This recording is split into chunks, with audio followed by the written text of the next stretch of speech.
A billionaire handed his unlimited credit card to a poor single mother for 6 hours and walked away. 23 minutes later, a transaction appeared on his phone. It wasn't groceries for her starving twins.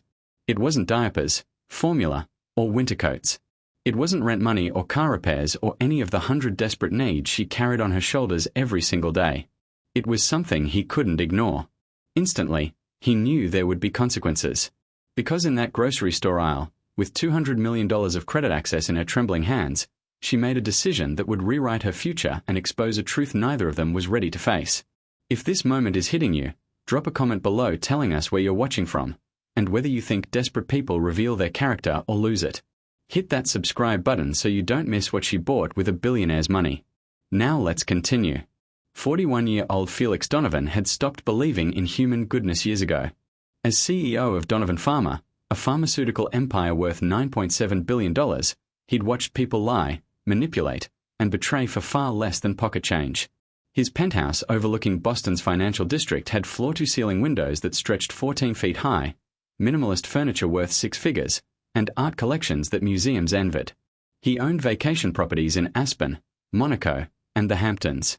His $12,000 Patek Philippe watch reminded him that time was the only thing money couldn't buy back. Yet every morning, he woke up feeling like a man drowning in shallow water. His late father, Gerald Donovan, had drilled one lesson into him since childhood. Never trust the desperate.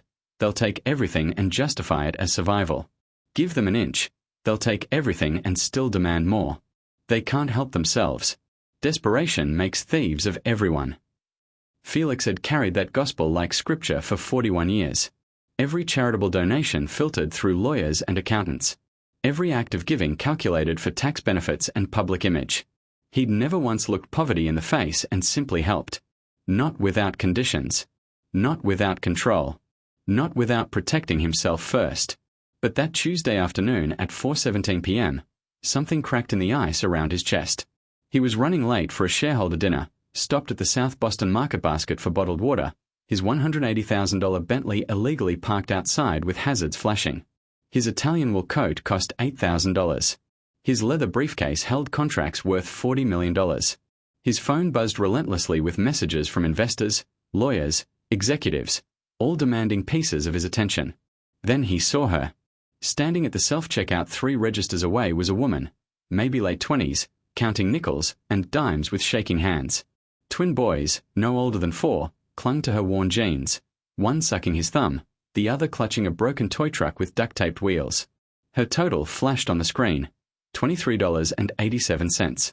Generic pasta, store-brand peanut butter, milk, day-old bread.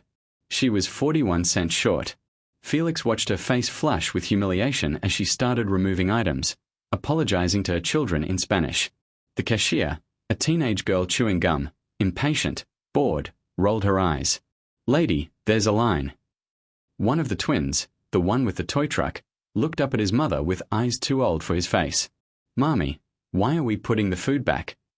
Felix stood frozen, briefcase in hand, 3 registers away. His father's voice echoed in his skull. The poor create their own problems through bad decisions. But something about this woman stopped him cold. The way she didn't beg, didn't make excuses, didn't perform her poverty for sympathy. Just quietly, with trembling dignity, removed items one by one while her children watched. Intelligence lived behind that exhaustion. Education in the careful way she spoke. This wasn't someone born into poverty. This was someone who'd fallen from somewhere higher and couldn't find footing on the way down. Felix walked over before his brain could catch up with his body. She looked up, startled, probably expecting judgment or pity. Instead, he pulled out his wallet. Her eyes widened slightly, expecting maybe $1, maybe $5 if the universe felt generous. He handed her his Black American Express Centurion card. Invitation only. No spending limit. No restrictions. The kind of card that opens doors most people don't know exist. She stared at it like he'd pulled out a weapon. "I don't understand. Is this a joke?" Felix's voice was calm, measured, despite the chaos of doubt screaming inside his head. "You have exactly 6 hours. Buy whatever you want. No limits. No questions. No conditions. Just sign your name." Her hands began to tremble. She pulled her boys closer, suspicious, protective. "What do you want from me?" "I want to test something my father taught me," Felix said, and for the first time in years, he spoke complete truth. Prove him right or prove him wrong. Either way, I'll finally know. He pressed the card into her palm. Her fingers were ice cold, roughened from work, shaking like leaves in a storm. "Why me?" she whispered, tears pooling in eyes that had cried themselves empty months ago. Felix looked at the twin boys, one sucking his thumb, the other clutching his broken truck, both watching their mother with complete trust despite having nothing. He thought about his own childhood, nannies, private schools, skiing in Switzerland, every need met before he could even name it. These children had nothing except a mother who refused to let go. "Because I'm tired of assumptions," he said quietly. "Because I want to believe there's still something good left in people who've lost everything. Prove my father right or prove him wrong. Either way, I'll know the truth." He wrote his phone number on the back of a receipt. "Return the card to this number by 10:17 p.m. tonight. That's all I ask." Her voice broke. "Sir, people like you don't just give people like me this kind of trust."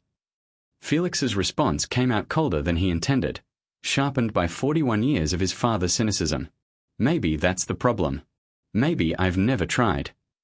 He walked out, climbed into his Bentley, and drove away, leaving Grace Torres standing at the register holding $200 million worth of credit access in her calloused, trembling hands. Sitting in traffic on I-93, Felix opened his banking app. The card was linked to his personal account. He'd see every transaction in real time. His attorney called about the shareholder dinner.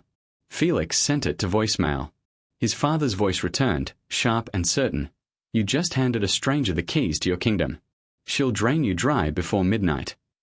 But another voice, quieter, more fragile, whispered something different. Asterisk, what if she doesn't? Asterisk. Felix didn't sleep that night. His penthouse felt cavernous and cold despite the heating system that cost more than most people's cars. He stood at the window, staring at Boston's glittering skyline, wondering if somewhere down there, Grace and her twins were finally warm for the first time in months. His phone sat on the marble counter, banking app open, waiting for the first notification. 4 hours. Nothing. Midnight came and went. 1 Uhr nachts. 2 Uhr nachts. 3 Uhr nachts. Still nothing. Why wasn't she spending? Was she afraid? Did she think it was a trap?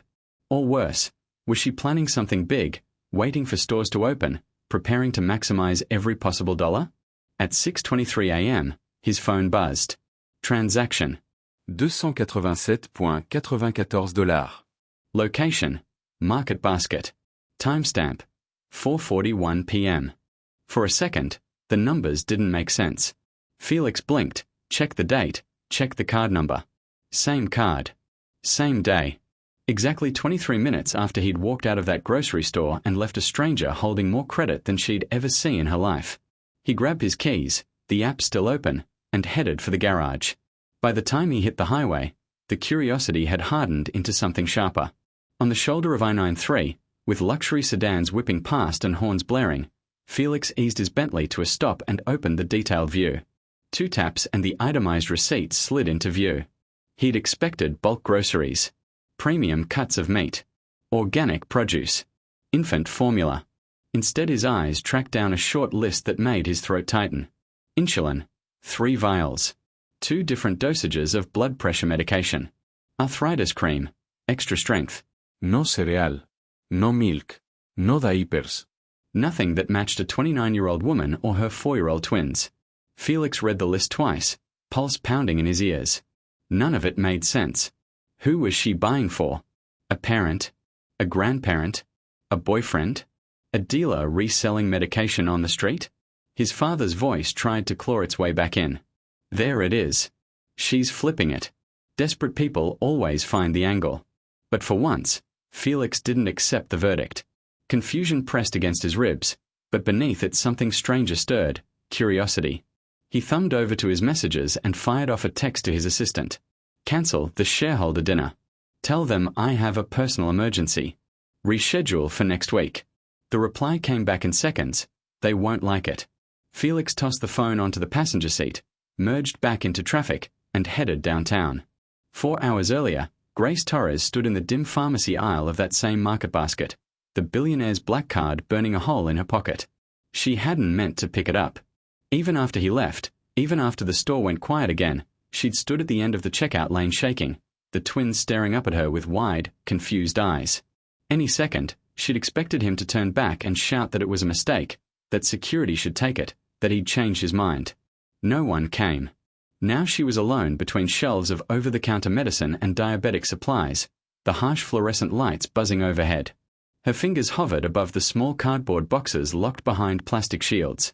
Insulin. The number on the price sticker made her stomach twist. She'd done this math before. 100 times. At the clinic. At the hospital pharmacy. In line behind people who could actually pay. 6 months ago, Miguel had walked into a night shift at the packaging plant and never come home. A piece of machinery jammed, a sensor failed, the conveyor didn't shut off. By the time emergency services arrived, the damage was done. The company's lawyers called it a tragic accident and a regrettable misunderstanding about safety protocols. They did not call it negligence. They certainly didn't call it their fault. The hospital bills did not care about wording. $47,000. Surgeries. ICU. Life support she refused to turn off until there was nothing left to try. Now she cleaned hotel bathrooms in the mornings, stocked shelves in a fluorescent red vest in the afternoons, and moved boxes in a freezing warehouse overnight while her twins slept on a neighbor's couch. On good weeks, she managed 3 hours of sleep in broken chunks. On bad weeks, she ran on coffee and panic. In apartment 4F, 2 doors down from hers, Mr. Kowalski sat in a stained recliner and circled dates on a calendar. Days he could afford insulin, days he couldn't. The 78-year-old veteran insisted he was fine. He joked about having strong Polish blood. Grace had seen his shaking hands, his grey skin, the way he swayed when he stood up too fast. She'd watched him slide further downhill for 2 months. Watched and done nothing, because there was nothing she could do. Now there was something. A black card in her pocket that could buy an entire shelf worth of medicine without blinking. Grace pressed her palm against it like she could quiet its voice. The rules the man in the suit had given her echoed in her head. No limits. No questions. No conditions. Just 6 hours. Senor, what are you doing? She whispered under her breath, picturing the colder look that had flashed in his eyes as he walked away. Rich people didn't play games like this without a reason. Mateo tugged at her sleeve. Mommy, my tummy hurts. I know, am I amor? She bent, kissed his forehead, felt the slight warmth she'd been pretending not to notice all morning. Give me 1 minute, okay? She straightened and stared at the insulin again. Mr. Kowalski's face rose up in her memory, the way he had quietly slipped half his pantry into a bag for her the week Miguel died. I lived through worse than this, he'd said. I can live through a little hunger so those boys don't have to. Grace reached for the lock button. A clerk walked over with a jangling set of keys. Can I help you? Yes, she said, surprising herself with how steady her voice sounded. I need 3 of those insulin vials. That one, and that one. And the blood pressure pills on the top shelf. And... Her eyes dropped to the price tags. The total would be more than she'd made in the last 2 weeks combined. Her stomach lurched. Her hand almost pulled back. She thought about Miguel's funeral. About the empty fridge.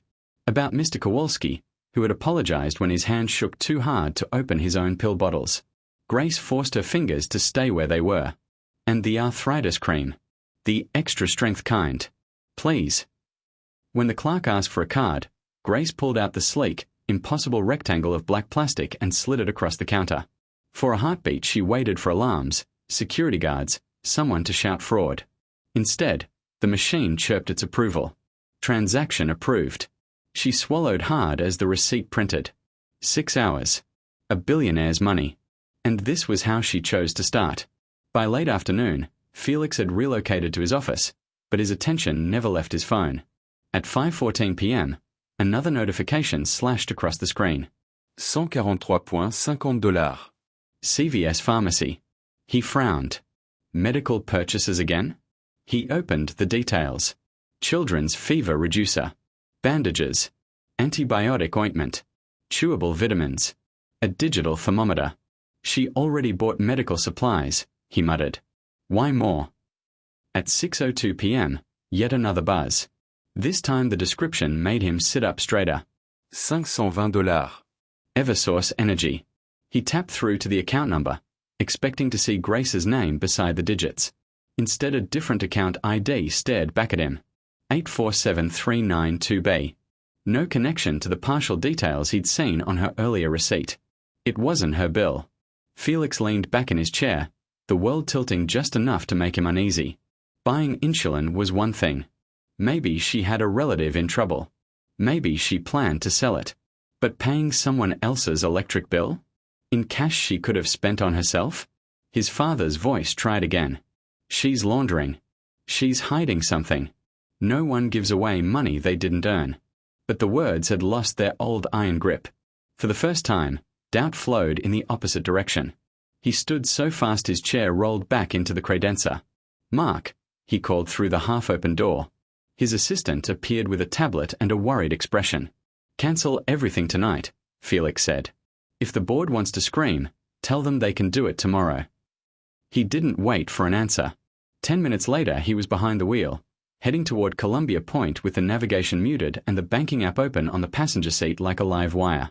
The Columbia Point housing projects were a universe away from the glass towers Felix usually inhabited. Graffiti climbed the concrete walls. Laundry hung from rusted railings.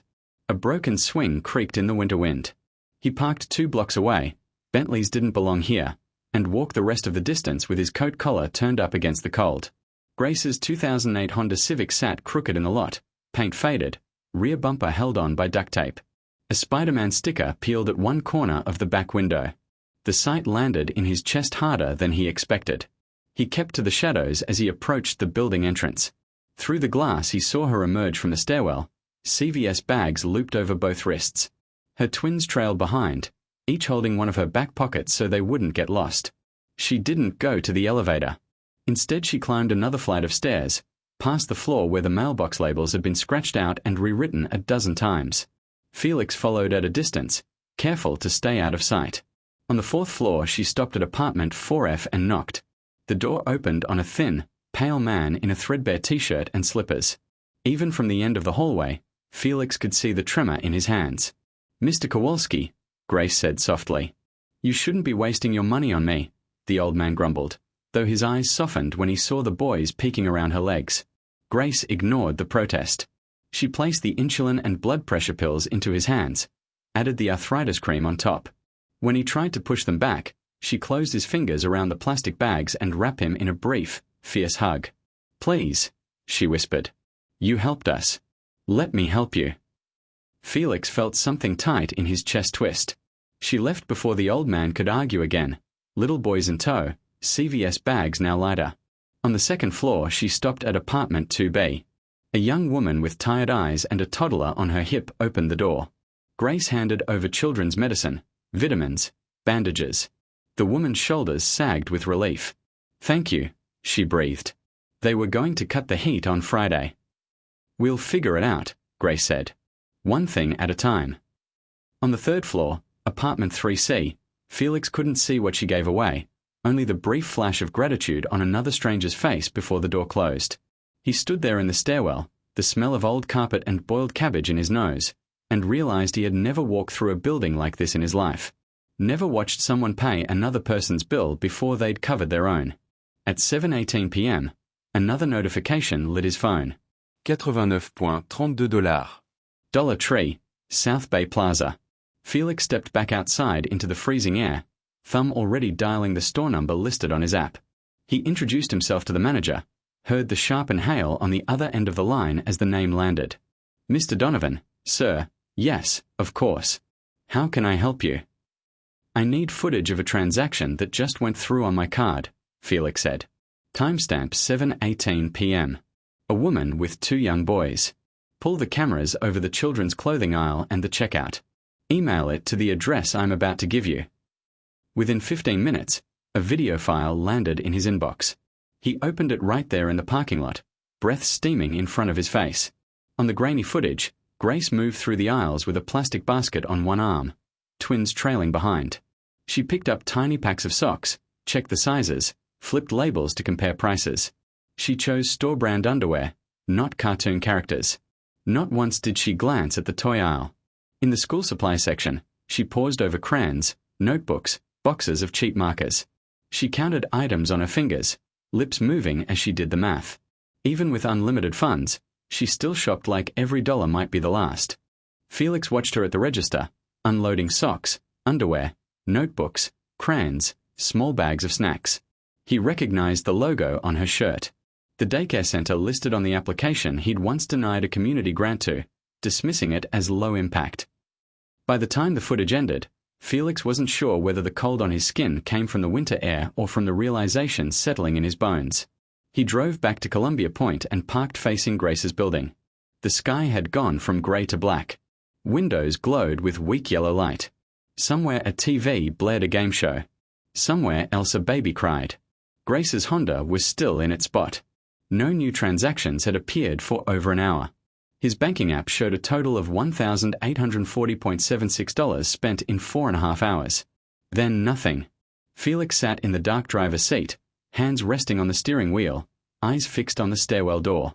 For the first time since Gerald Donovan handed him a ledger and a lecture at age 12, Felix had no idea what the next move should be. If she were what his father always warned him about, she'd be out right now draining boutiques, electronic stores, luxury hotels. Instead, she'd gone home. She'd finished. His phone vibrated in his hand, the sudden sound slicing through the silence of the car. An unknown local number flashed across the screen. He swallowed, thumb hovering for a heartbeat over the accept button, then answered. Hello. There was a pause, a rush of static, and then Grace's voice came through, thin and shaking. Mr. Donovan? I'm ready to return your card. Can we meet? Felix gave her the address, the same market basket where this had started, 9.5 hours and a lifetime ago. 9:30, he said. I'll be there.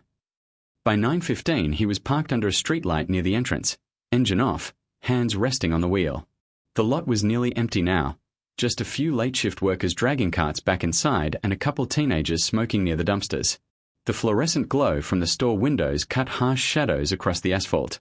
At 9:28, Grace's battered Honda limped into the lot, engine rattling, one headlight dimmer than the other. She pulled into a spot 3 spaces away and sat there for a long moment, hands on the wheel, head bowed. Through her rear window Felix could see the twins slumped in their car seats, small faces slack with sleep. When she finally stepped out, she moved like someone walking to sentencing. Her jacket was zipped to her throat.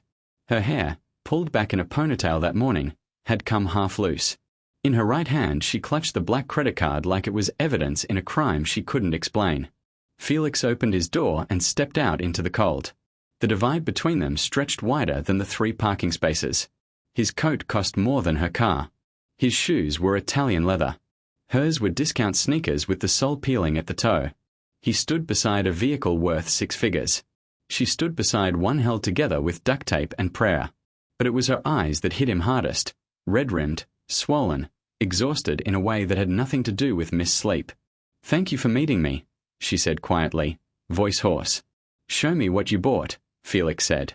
Grace's hand shook as she reached into her jacket pocket and pulled out a folded manila envelope, the kind you got free at tax offices. She held it out like an offering, or a confession. Felix took it, turned toward the streetlight, and opened the flap. Inside, every receipt had been smoothed flat and stacked in chronological order. Market basket, 4:41 p.m. CVS Pharmacy, 5:14 p.m. Eversource Energy, 6:02 p.m. Dollar Tree, 7:18 p.m. Each one printed on thin thermal paper that would fade in a year, but tonight they were as clear as accusation. He read the first one slowly. 3 vials of insulin. 2 types of blood pressure medication. Arthritis cream, extra strength. Total, $287.94. Mr. Kowalski, Grace said, and her voice fractured on the name. He's 78. Polish immigrant. Veteran. Lives in 4F, 2 doors down from us. He's diabetic, but his pension doesn't cover rent and insulin both, so he skips doses. He's been doing it for 3 months. I've watched him get sicker and sicker and I couldn't. She stopped, swallowed. I couldn't do anything. Felix moved to the second receipt. Children's Tylenol. Bandages. Antibiotic ointment. Vitamins. Digital thermometer. $143.50. The daycare, Grace said. Where Matea and Luca go. 6 kids came down with fever last week. Their parents couldn't afford medicine, so the teachers were just hoping it passed. Mrs. Chen in 3C, her blood pressure prescription ran out 2 weeks ago. The clinic said the next appointment was in March. Her hands twisted together. I know it wasn't my place. I know it wasn't my money. But they needed it. The utility payment receipt was next. $520, applied to 3 separate accounts. Morales family in 2B. Rodriguez family in 1A. Williams family in 3D. Grace's voice dropped to a whisper. All of them got shut-off notices. 48 hours. It's January. There are kids in those apartments. Babies. I thought, if I could just... You paid their electric bills, Felix said, and it wasn't a question. They would have frozen. The last receipt was the smallest. Socks, children's sizes 2T through 5T. Underwear, multipacks. Crayons. Notebooks. Snacks. $89.32. For the daycare, Grace said again. Some of the kids come without basics. The teachers buy things out of their own pockets, but they don't make much either, and I thought if I had 6 hours with unlimited money, maybe I could give those kids one day where they didn't feel, her voice broke completely, where they didn't feel different. Felix stared at the receipts, the numbers blurring slightly under the streetlight. The total came to $1,840.76. Not a single designer purse. Not a single steak dinner. Not a single item for herself or her own children. You spent nearly $2,000 in 6 hours, he said slowly, and you didn't buy a single thing for yourself. Or for your sons. Grace's face crumpled. Tears spilled over and she didn't bother wiping them away. I know I should have, she said, voice ragged. I know I should have bought food for Matea and Luca. Paid our rent. Fixed the car. Bought them winter coats that actually fit. But we are surviving, Mr. Donovan. Barely. Held together with tape and luck and government assistance. But we are surviving. She looked up at him, eyes fierce despite the tears. Mr. Kowalski was choosing between insulin and rent. Those families were 2 days away from losing power in January. Those daycare kids deserve to feel normal just once. To have socks without holes. To have crayons that aren't broken. My boys and I, we'll figure it out. We always do. But they... Her voice splintered. They needed it more. Felix's hands began to shake. The receipts trembled in his grip, thermal paper crinkling in the cold. 41 years. 41 years of his father's voice in his head, gospel delivered with a scotch in one hand and contempt in the other. Desperation makes thieves of everyone. The poor will bleed you dry and justify it as survival. Never trust someone with nothing to lose. The lie that had built his empire. The lie that had poisoned his soul. He looked at Grace, this exhausted, broke, grieving single mother who worked 16-hour days and still found compassion for strangers. Who held unlimited wealth in her hands and chose to feed someone else's children before her own. Who counted nickels at a grocery checkout but gave away hundreds without hesitation.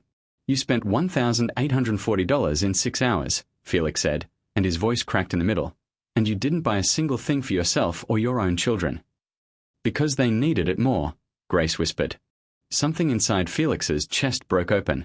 A dam he'd built at 12 years old when his father first sat him down and explained how the world really worked.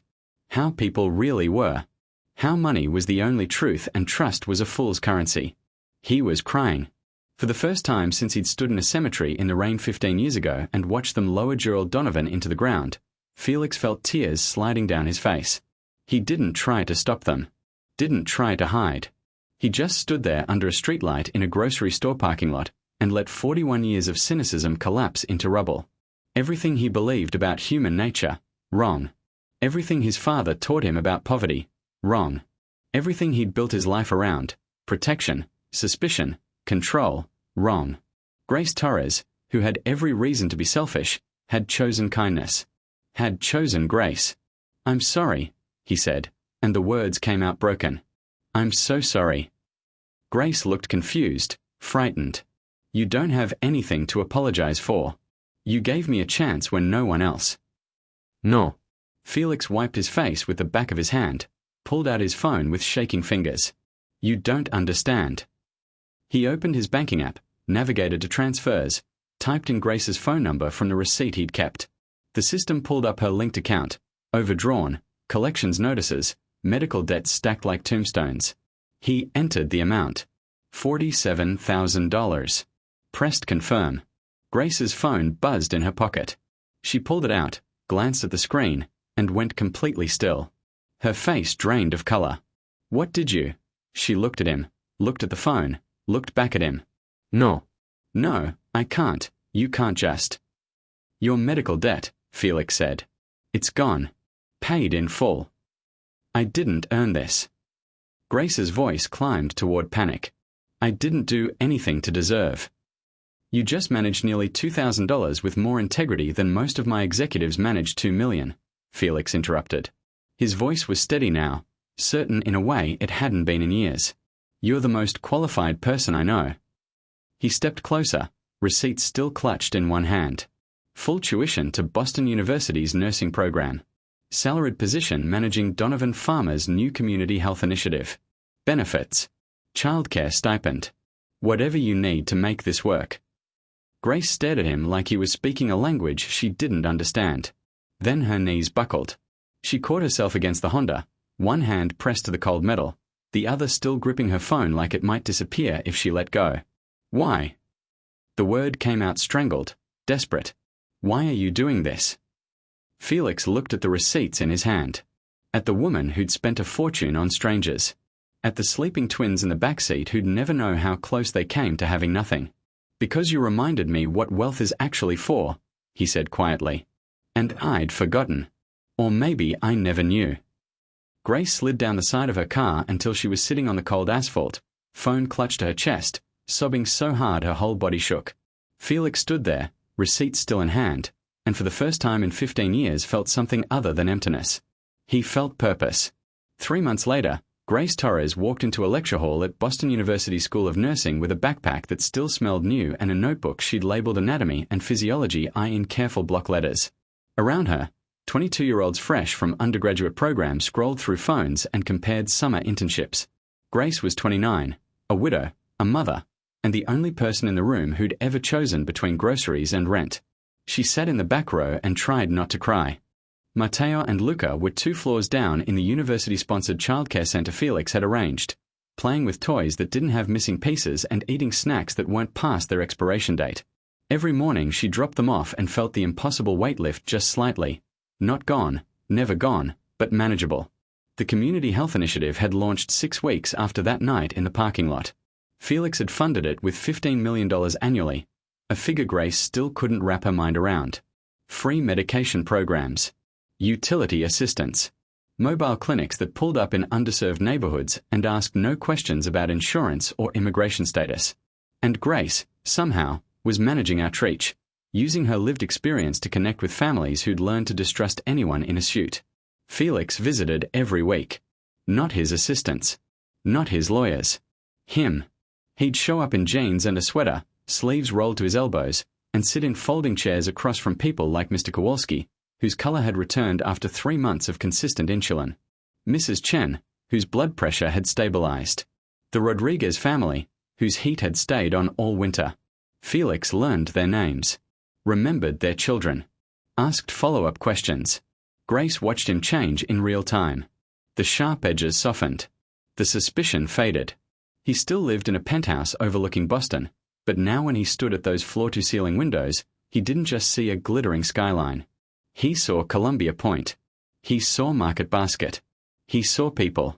But not everyone saw what Grace saw. The Donovan Farmer board meeting happened on a Thursday in late April, spring rain drumming against the 47th floor windows. Felix sat at the head of the table, quarterly reports stacked in front of him, and waited for the attack he knew was coming. Richard Brenner, CFO and longest-serving board member, didn't wait long. We need to discuss the Community Health Initiative, Brenner said, voice clipped. He pulled up a presentation on the wall-mounted screen, pie charts, bar graphs, projections in red. 15 million annually. Zéro roi. It's bleeding capital for feel-good optics, and shareholders are noticing. Felix kept his expression neutral. The ROI is measured in lives, not dollars. We are saving 340 people per month from medical bankruptcy. That's not a return, another board member, Patricia Lowell, interjected. She was in her 60s, grey hair pulled into a severe bun, wearing the kind of pearls that came with old money. That's charity. There's a difference. Your father understood that difference, Brenner added. Gerald Donovan built this company on calculated investments, strategic philanthropy with measurable outcomes, tax advantages, brand positioning. Not, he gestured at the screen, mobile clinics in housing projects. Felix let the silence stretch. Rain pattered against glass. Someone shifted uncomfortably. Then he stood. My father, Felix said, voice quiet but carrying, built this company on fear and cynicism.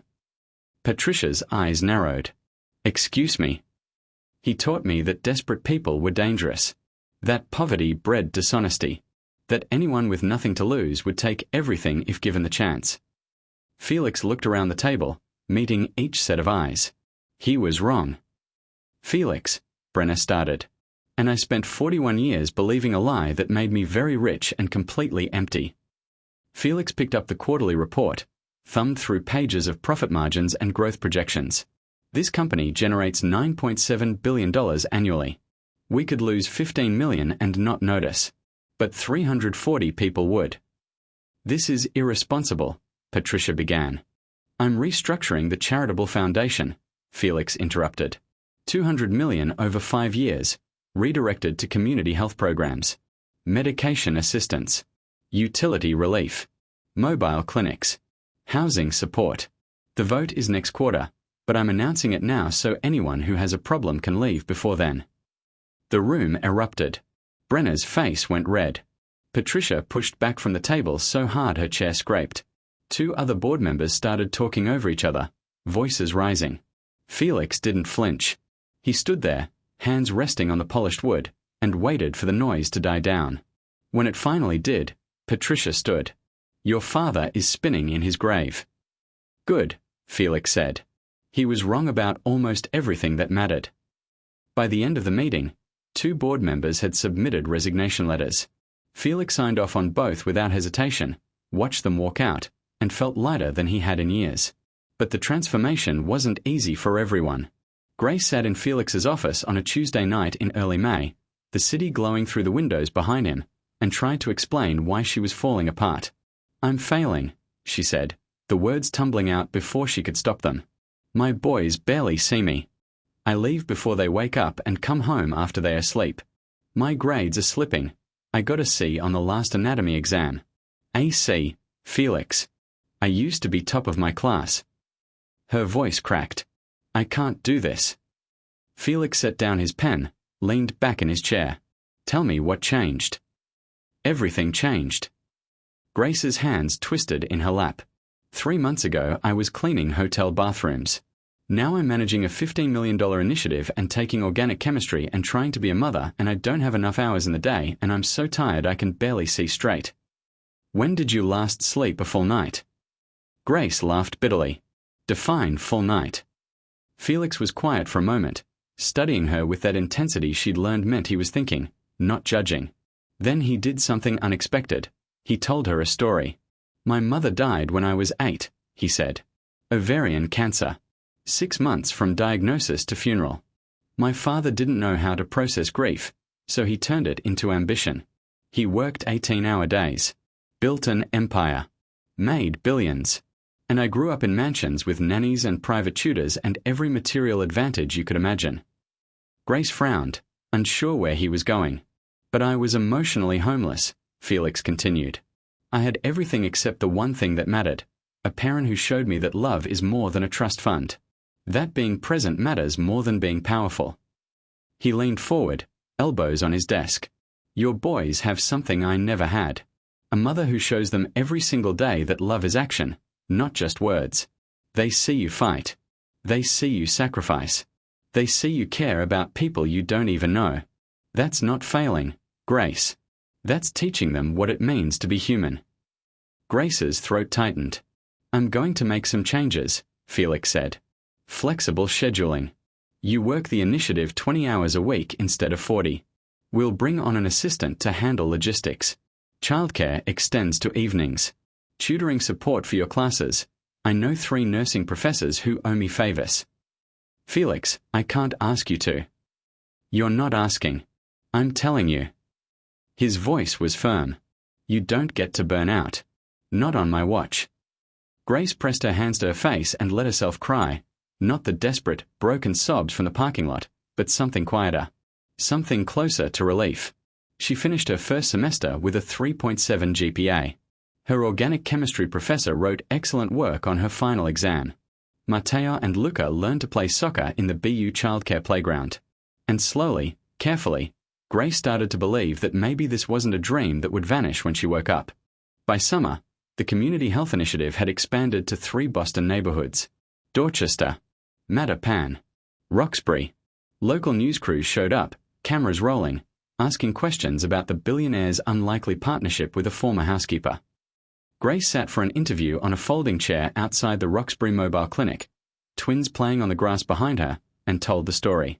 Not all of it. Some parts were too raw, too private, but enough. The grocery store. The 6 hours. The choice she made. Why didn't you spend it on yourself? The reporter asked. Grace looked at the camera, thought about Mr. Kowalski, about Mrs. Chen, about the daycare kids with holes in their socks. Because I knew what it felt like to need help and have nowhere to turn, she said simply. And I couldn't walk away from people who were drowning when I'd just been thrown a life raft. The segment went viral. Other corporations reached out, asking for blueprints, strategies, consultation fees. Felix turned most of them down, but he took the meetings. Not for money. For replication.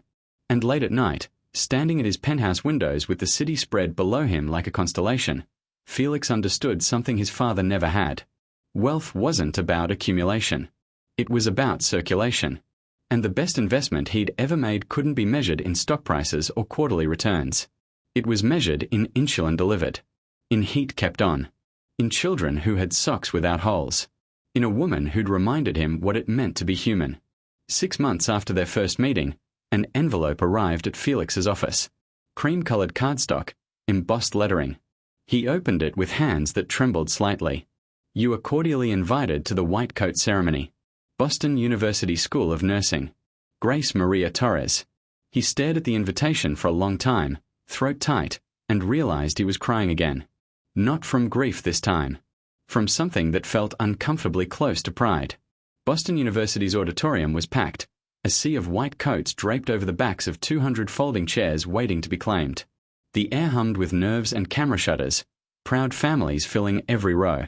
Felix sat halfway down the aisle, flanked by Matteo and Luca, now 5 and stuffed into matching blue button-up shirts that refused to stay tucked. One boy swung his feet, heels knocking the metal chair legs. The other clutched a crumpled program like it was a golden ticket.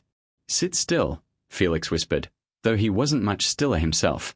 When the dean stepped up to the podium and began calling names, he barely heard them.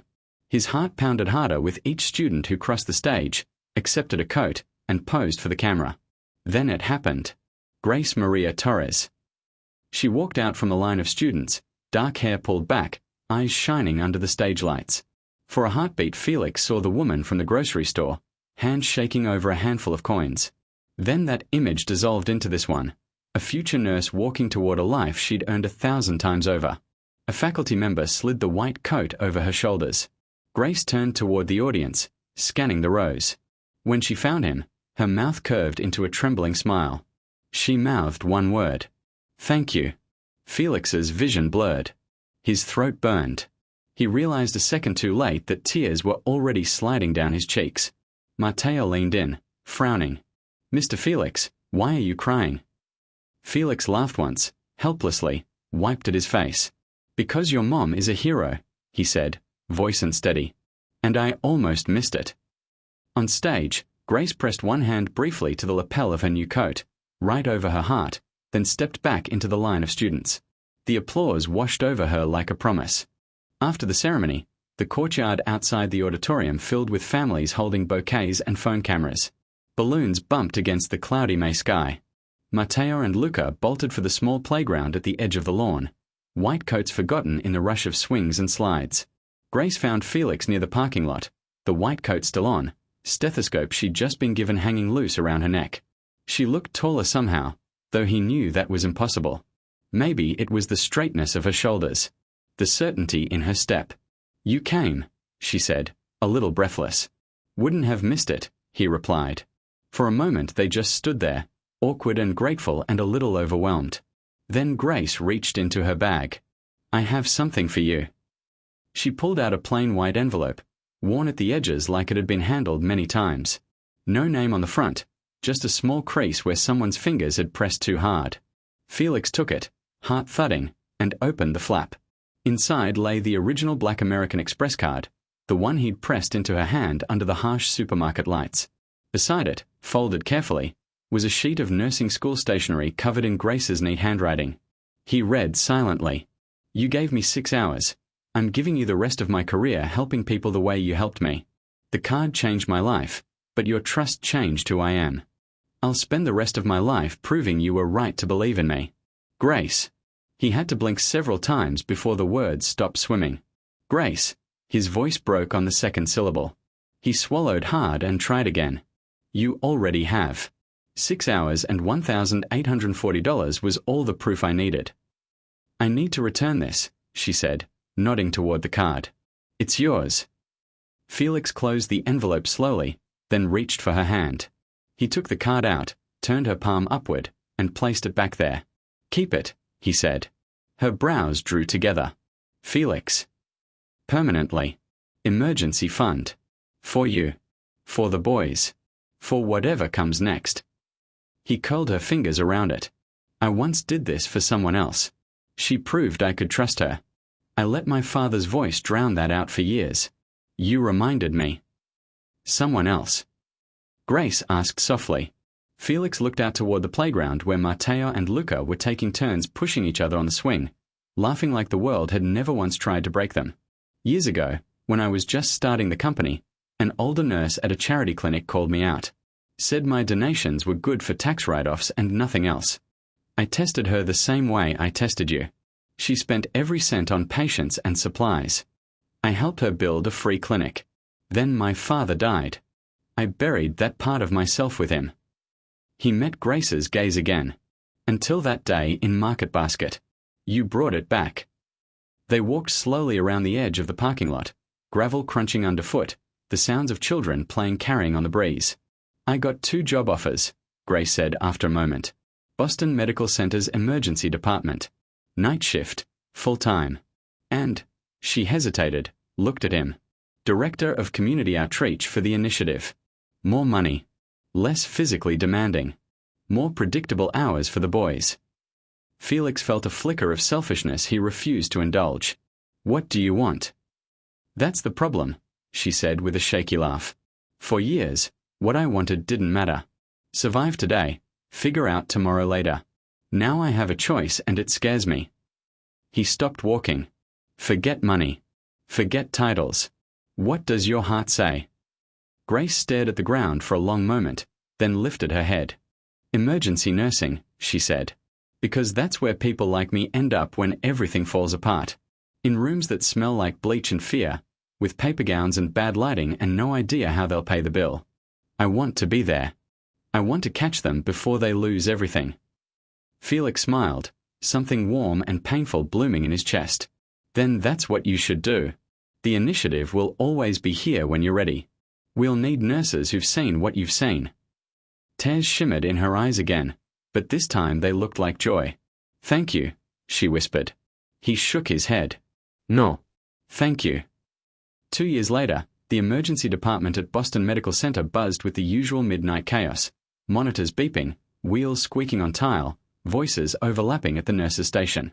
Grace moved through it with practiced efficiency, white sneakers squeaking slightly, badge swinging from her scrub top. She was tired, real tired, but it was a good tired. The kind that came from work that mattered. They called her Torres, RN now. When ambulances rolled in, doctors trusted her assessments. Families clung to her calm voice. Residents watched how she spoke to scared parents and quietly copied her tone.